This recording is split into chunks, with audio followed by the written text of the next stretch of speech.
Ayan, hello, welcome back. So ngayon, ang pag-uusapan natin ay crucial sa success mo dito sa IM Worldwide. So bakit nga ba naging crucial tong pag-uusapan natin ngayon sa magiging success mo dito? Kasi ang pag-uusapan natin ngayon ay how to be successful in IM Worldwide. Yan. So ngayon, mabilis lang naman, madali lang naman yung topic natin.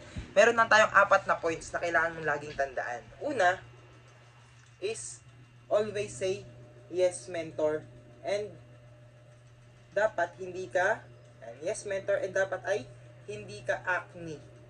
Yan, acne. Ito hindi to hindi to yung tagyawat sa muka. Itong acne ay A-K-N-Y. Acne. Ano ibig sabihin nito? Alam ko na yan attitude. Dapat wala ka nung alam ko na yan attitude. And dapat yes mentor ka. Naalala mo yung kwento natin nang nakaraan kay Peter the Fisherman tsaka ni Professor. Kami yung mga mas nakakaalam nung dinaanan dito. Kami yung mas nakakaalam kung paano gagawin yung business kahit na meron ka ng profession sa labas, licensed engineer ka, licensed doctor. Pero dito sa IM Worldwide, kami yung makakatulong sa'yo para maabot mo yung success mo.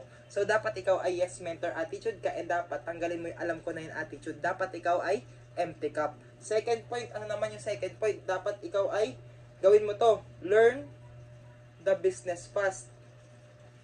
Yan. Kailangan ikaw ay mabilis. Kailangan masipag kang mag-aral.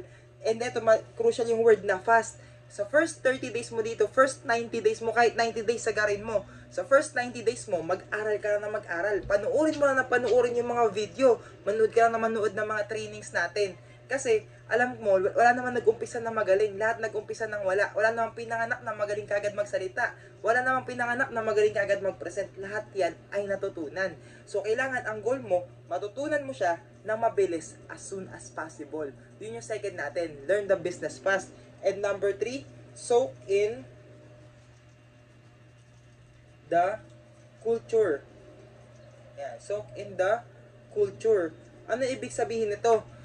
Kailangan ikaw nagpa-participate ka rin sa mga activities ng team natin, activities ng company. Kasi bakit? Doon ka makakakita ng mga tao makakatulong sa'yo. Halimbawa, nagkaroon tayo ng Zoom meeting, attend ka ng mga Zoom meetings natin. Kasi doon ka makakakilala ng iba pang mga mentors, ng mga iba pang mga tao na pwedeng makatulong sa'yo. Diba? Baka mamaya meron kang client, housewife. Tapos ngayon umattend ka ng Zoom, meron din tayong mga housewife doon. Meron kang client, doktor. Ngayon, pumunta ka na Zoom, may nakita ka doon, doktor din. So ngayon, pwede ka magtanong sa kanya, pwede ka mag-ask paano niya ginawa yung business or paano siya na-invite, and ngayon, pwede mo yung i-apply sa'yo. Kaya kailangan ikaw soak in the culture, be active palagi sa mga activities natin. And number 4, last natin, syempre, do your part. Yan. Kailangan ikaw din, ginagawa mo rin yung part mo. Hindi pwedeng turo kami ng turo. Hindi pwedeng nood ka lang ng nood ng video. Alam mo, hindi sapat yung panonood lang ng video. Kailangan, ito yung word, do. Kailangan meron ka rin gawa. Diba? Kasi iba yung pinapanood mo lang sa ginagawa mo. So, kailangan ikaw, do your part. Yan lang, tandaan mo lang palagi ito. Dapat ikaw ay yes mentor. Hindi ka dapat acne. Dapat tanggalin mo na alam ko na yan attitude. Tanggalin mo na yung word sa'yo na alam ko na yan. Baka kasi mamaya may papagawa sa'yo mentor mo. Sabihin mo, alam ko na kasi yan. Alam mo, dyan mag-uumpisa yung downfall mo. Kapag nasasabi mo na yung words na alam ko na yan, yan yung start ng downfall mo. So, kailangan ikaw, tanggalin mo na yan sa system mo.